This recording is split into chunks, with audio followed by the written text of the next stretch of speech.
तो बेटा अपन अब आगे लेते हैं calculation of the dipole moment with conformational analysis. ठीक है, पहले थोड़ा सा 11th का सेक्शन जो आपने ऑलरेडी पढ़ा हुआ है उसको आइडेंटिफाई कर लेते हैं। जैसे अगर मैं सिमेट्रिकल मॉलिक्यूल के लिए बात करूं डायपोल मोमेंट की, फॉर एग्जांपल लाइक CH4 के लिए म्यू की वैल्यू यानी कि डायपोल मोमेंट की वैल्यू बताओ कितनी होगी? तो आंसर इज व्हाट? 0। ठीक है, क्यों आएगा 0? सिमेट्रिकल मॉलिक्यूल जब भी दे रखा होगा तो इनका जो नेट ओवरऑल डायपोल मोमेंट निकल के आएगा हमारे पास वो क्या आएगा? 0। एग्जैक्टली CCl4 की भी बात करें तो यहाँ पे CCl4 एग्जैक्टली CH4 की तरह हो गया। वैल्यू अगर आप ऐसे देखोगे तो रिस्पेक्टिवली वही एक रेगुलर टेट्राहेड्रल यहाँ पे बना दिया, ये इधर डायरेक्शन, ये इधर डायरेक्शन, ये इधर डायरेक्शन और ये इधर डायरेक्शन। ओवरऑल नेट फोर्स अगर देखेंगे या नेट वैल्यू देखेंगे तो रेस्पेक्टिवली इसका भी म्यू की वैल्यू कितना आएगा? हमारा 0 आएगा। ये बेटा आप ऑलरेडी देख चुके हो केमिकल बॉन्डिंग के अंदर।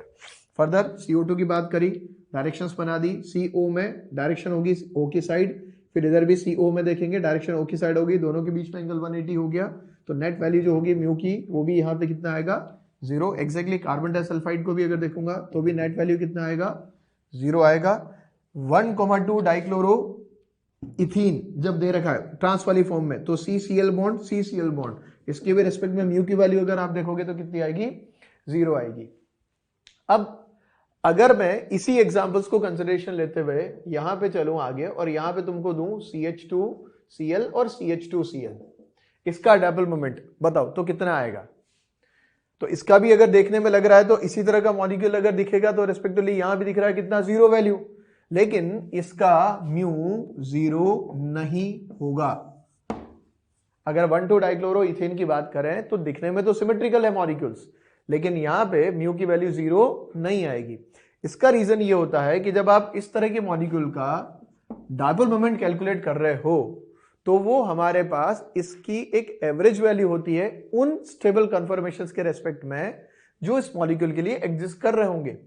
तो इस मॉलिक्यूल के अंदर हमारे पास मैक्सिमम जो परसेंटेज होती है या मैक्सिमम जो मोल फ्रैक्शंस होते हैं वो इनके स्टेबल कन्फर्मर्स के होते हैं। जैसे मैं CH2CH2Cl वाले पार्ट के लिए बात करूं, CH2CH2Cl के लिए, तो यहां पे इसका स्टेबल फॉर्म जो है एक तो है हमारे पास इसका गॉच वाला फॉर्म, मतलब मॉलिक्यूल मोर ओवर जो एग्जिस्ट करेगा वो या तो उसकी गॉच फॉर्म में एग्जिस्ट कर रहा होगा या मॉलिक्यूल अगर एग्जिस्ट कर रहा होगा तो वो हमारे पास एग्जिस्ट करेगा इसकी एंटी वाली फॉर्म में। और मॉलिक्यूल में जो प्रॉपर्टीज होंगी वो उसके स्टेबल कन्फर्मर्स के रेस्पेक्ट में ही होंगी। मतलब इसकी जो बाकी कन्फर्मेशंस हमारे पास जो इनफाइनाइट कन्फर्मेशंस अपन बना रहे हैं उनकी मोल फ्रैक्शंस इस मॉलिक्यूल के अंदर मोर ओवर नेग्लिजिबल होती है। और अगर मॉलिक्यूल को देखेंगे तो जो एनर्जी मिनिमा अपन ने ग्राफ में देखा था तो या तो वो गॉच वाला था या फिर एंटी वाला था। कभी कभी गॉच वाली फॉर्म की स्टेबिलिटी ज्यादा होगी और एंटी की कम हो जाएगी, राइट? मतलब एनर्जी वैल्यू हमारे पास क्या होगी? एंटी की रेस्पेक्टिवली ज्यादा होगी और गॉच की एनर्जी वैल्यू हमारे पास कम होगी, यानी कि गॉच ज्यादा स्टेबल होगा। और अगर एंटी का एनर्जी वैल्यू कम है, गॉच का एनर्जी वैल्यू ज्यादा है, तो फिर एंटी वाला पार्ट ज्यादा स्टेबल हो रखा होगा, गॉच कम होगा। लेकिन मॉलिक्यूल में जो एनर्जी मिनिमा आ रहे थे, जो भी एनर्जी प्रोफाइल डायग्राम में, तो उस एनर्जी मिनिमा के रेस्पेक्ट में ही वो स्टेबल कन्फर्मर्स होंगे और उस स्टेबल कन्फर्मर्स के रेस्पेक्ट में ही मॉलिक्यूल की ओवरऑल प्रॉपर्टीज डिसाइड होंगी।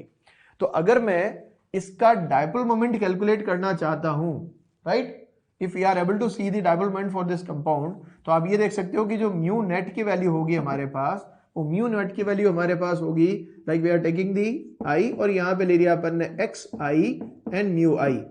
कहें सर ये क्या चीज है हमारे पास? तो ये actually summation of the different conformers. और यहां पे जो इंडिकेशन कर रखा है तो एक्स आई का जो इंडिकेशन है वो तो है हमारे पास the mole fraction of stable conformers, right? Mole fraction for the stable conformer, जिनको आप क्या कर सकते हो? किसी सर्टेन कंडीशन पे जाके आइसोलेशन कर सकते हो या आइसोलेट कर सकते हो। और म्यू आई जो हो गया that is the dipole moment for that conformer of that conformations या दैट कन्फर्मर।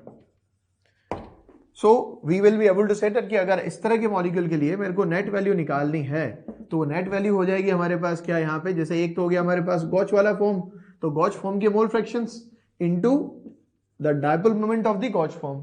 दूसरा वाला जो पार्ट होगा हमारे पास एंटी फॉर्म के mole fractions into anti form का डायपोल मोमेंट। अब ये कोई जरूरी नहीं है कि आपके पास हमेशा आइडेंटिकल पार्ट ही दे रखे हों, डिफरेंट भी दे रखा होगा तो उसके हिसाब से आपको यहाँ पे वैल्यूज या फिगर दे रखे होंगे। फिर कह रहा हूं कि हमारे पास मॉलिक्यूल में जो प्रॉपर्टी एग्जिबिट हो रही है वो उसके स्टेबल कन्फर्मर्स के रेफरेंस में ही होती है। स्टेबल कन्फर्मर्स में जैसे 1,2 डाइक्लोरोइथेन के अंदर जो एनर्जी मिनिमास हमारे पास मिले थे वो एक तो गॉच फॉर्म के लिए मिले थे और एक किसके लिए मिले थे, एंटी फॉर्म के लिए। अब अगर बाय द वे मैं यहां पे देखूं तो दोनों CL सिमेट्रिकल है। इसमें अगर आप देखोगे तो जो डायपोल का डायरेक्शन है वो डायपोल का डायरेक्शन यहां देखोगे तो ये वाला पार्ट तो अपर साइड पे, ये वाला पार्ट लोअर साइड पे, दोनों आइडेंटिकल हैं, तो इसके रेस्पेक्ट में जो म्यू की वैल्यू है वो तो 0 आ रही है, किसकी, एंटी फॉर्म की। लेकिन अगर बाय द वे आप गॉच फॉर्म को देखोगे यहां पे तो गॉच के अंदर हमारे पास दोनों Cl के बीच में एंगल 60 डिग्री का है, तो यहां पे we are not able to get the zero dipole moment. अब चूंकि इस मॉलिक्यूल के अंदर एंटी वाले मॉलिक्यूल वाले या एंटी वाली फॉर्म की भी प्रॉपर्टीज एग्जिबिट हो रही है और गॉच वाले की भी प्रॉपर्टी एग्जिबिट हो रही है, जब दोनों की एवरेज वैल्यू देखी जाएगी या दोनों के एवरेज प्रॉपर्टी अपन ने आइडेंटिफाई किया तो उसके रेफरेंस में some mu value we are able to get. क्यों? क्योंकि आपका म्यू ए अगर 0 भी है तो ये वाला पार्ट 0 भी है, तो ये जो फ्रैक्शन है ये तो हमारे पास नॉन जीरो है ना, और ये वाला पार्ट हमारे पास अगर नॉन जीरो है तो वैल्यू डेफिनेटली म्यू की हमारे पास कुछ ना कुछ मिलेंगी। इसको फाइंड आउट करने के लिए अपन एक एग्जांपल लेते हैं जो जेईई एग्जाम के अंदर भी आया था, उस एग्जांपल के थ्रू समझेंगे कि वैल्यू किस तरह से फाइंड आउट करनी है। क्लियर है? ठीक है। वेल अब अपन क्वेश्चन देखते हैं। Calculate the dipole moment of the gauche form of 1,2 dibromoethane. ठीक है। If the net dipole moment is given as 1 dB and the mole fraction of the antiform is 0.82 at temperature T। ठीक है, किसी particular temperature के ऊपर हमें कुछ value assign कर रखी है फॉर 1,2 डाइब्रोमोइथेन। ठीक है, इस तरह का क्वेश्चन हमारा जेईई एग्जाम में भी आ रखा है एडवांस के अंदर। तो आप सबसे पहले तो क्या है बेटा, इस क्वेश्चन को करने के लिए फर्स्ट ऑफ ऑल जो क्वेश्चन लिखा वीडियो को पोस्ट करोगे। वीडियो को पोस्ट करने के बाद जो फॉर्मूला भी आपने थोड़ी देर पहले पढ़ा था उस फॉर्मूले के बेसिस के ऊपर आप इसकी वैल्यू कैलकुलेट करने की कोशिश करना। That's a simple question. ठीक है, ट्राई करना, और ट्राई करोगे तो उसके बाद जब उसकी सॉल्यूशन जब आप निकालोगे तो जो मैं सॉल्यूशन अभी यहाँ पे लिखने वाला हूँ उसके साथ उसको टैली करना एंड वेदर सी कि हमारे को क्वेश्चन करने में तकलीफ हुई या हम आसानी से सॉल्व कर पा रहे हैं कि नहीं कर पा रहे। ठीक है, तो let's see the solution also. अब अपने पास क्या है, जैसे दे रखा है गॉच फॉर्म का डायपोल मोमेंट निकालने के लिए बोल रहा है। ठीक है, और ओवरऑल वैल्यू हमारे पास कितनी दे रखी है, 1 dB। तो अगर मैं यहां पे इसको देखूंगा तो ओवरऑल मेरे पास यहाँ पे ये जैसे अपन ने बना दिया ब्रोमीन, ये हो गया H, ये वाला पार्ट हो गया हमारे पास H। ठीक, और दूसरा वाला जो पार्ट है ये लिया अपन ने ब्रोमीन, देन यहां दे दिया H और H। ये तो हो गया हमारे पास कौन सी वाली फॉर्म, गॉच वाली फॉर्म हो गई। This is given as what the gauche form, right. और दूसरी वाली फॉर्म की अगर बात करूं तो दूसरी वाली फॉर्म कौन सी हो गई, ये ब्रोमीन है, इधर H वाला पार्ट हुआ, यहां भी दिया तो ये हो गया हमारे पास ब्रोमीन, देन यहाँ पे H और H वाला पार्ट हो गया। ये कौन सी फॉर्म हो गई हमारे पास, this is taken to be the anti form. अब आप ये देखो बेटा कि आपको ये वैल्यू असाइन की गई कि एंटी फॉर्म का जो मोल फ्रैक्शन है वो ये है। इसका मतलब ये हो गया कि हमारे पास जो नेट वैल्यू है लाइक एंटी फॉर्म का मोल फ्रैक्शन प्लस गॉच फॉर्म का मोल फ्रैक्शन, इन टोटल इनकी जो टोटल वैल्यू है वो अराउंड कितनी आएगी, 1। कहें सर बाकी कंफर्मेशंस को क्यों नहीं कंसिडरेशन में लिया, तो मॉलिक्यूल में मैक्सिमम जो प्रॉपर्टीज एग्जिबिट हो रही हैं जैसा भी आपने डिस्कस किया था, तो मॉलिक्यूल में जो मैक्सिमम प्रॉपर्टीज एग्जिबिट हो रही है वो उसकी एंटी फॉर्म और गॉच फॉर्म की करस्पॉन्डिंग ही है, क्योंकि यह वो वाली फॉर्म्स हो गई जहां पे हमें एनर्जी मिनिमा मिल रहे थे।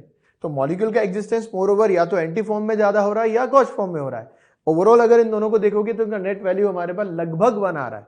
बाकी जितनी भी फॉर्म्स हमारे पास इनफाइनाइट कन्फर्मेशंस बन रहे थे उनकी कंट्रीब्यूशन उस मॉलिक्यूल के अंदर ऑलमोस्ट 0 के बराबर ही है। तो आप ये देख सकते हो कि ये जो हमारे पास Br CH2 CH2 Br में जो प्रॉपर्टीज एग्जिबिट हो रही हैं ये प्रॉपर्टीज इसके स्टेबल कन्फर्मर्स के रेफरेंस में ही है। अब आप ये देखो कि जब दोनों Br एक दूसरे के अपोजिट साइड हैं तो इसके हिसाब से अगर मैं बात करूं तो जो एंटी फॉर्म का डायपोल मोमेंट है वो वैल्यू तो हमारे पास कितनी आएगी, दैट इज इक्वल टू 0। और हमें ये दिख रहा है कि एंटी फॉर्म का मोल फ्रैक्शन बंदे ने डिफाइंड करके दिया हमें 0.82। तो मैं ये देख सकता हूं कि जो गॉच फॉर्म का मोल फ्रैक्शन है which is taken to be the Xg, this is the mole fraction for gauche form. तो ये हमारे पास कितना निकल के आएगा, दिस इज नथिंग बट 0.18।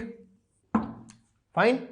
अब आप ये देख लो जो अपन ने ओवरऑल अभी थोड़ी देर पहले फॉर्मूला पढ़ा था कि जो म्यू नेट की वैल्यू है वो हमारे पास है summation of the gauche forms dipole moment into the mole fraction of the gauche forms plus anti form का dipole moment into anti form का मोल फ्रैक्शन।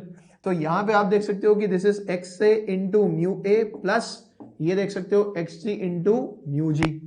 अब एक्स इंटू म्यू ए और एक्स जी into mu G, तो जो x ए की value है वो 0.82 into value 0, जो डायपोल मोमेंट है एंटी फॉर्म का वो तो 0 हो गया। यहां पे हमें कैलकुलेशन करनी है किसकी, गॉस फॉर्म का डायपोल मोमेंट निकालना है और म्यू जी की वैल्यू हमारे पास कितनी आ गई 0.18 अप्रोक्सीमेशन में, और नेट वैल्यू जो हमारे को डिफाइन किया वो दिया 1 डिबाई।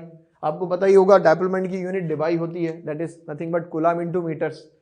तो हमारे पास ये जो हो गया, इसके हिसाब से अपन ये फाइंड आउट कर सकते हैं कि हमारे पास sorry this is the mu G into 0.18। तो जो म्यू जी की वैल्यू निकल के आएगी हमारे पास वो कितनी आ जाएगी 1 डिवाइडेड बाई 0.18। तो रेस्पेक्टिवली यहां पे आप कह सकते हो कि this is nothing but 5.55 Dibai. इतना वैल्यू हमारे पास इसके गॉस फॉर्म का डायपोल मोमेंट निकल के आएगा एट द गिवन या सर्टेन टेम्परेचर।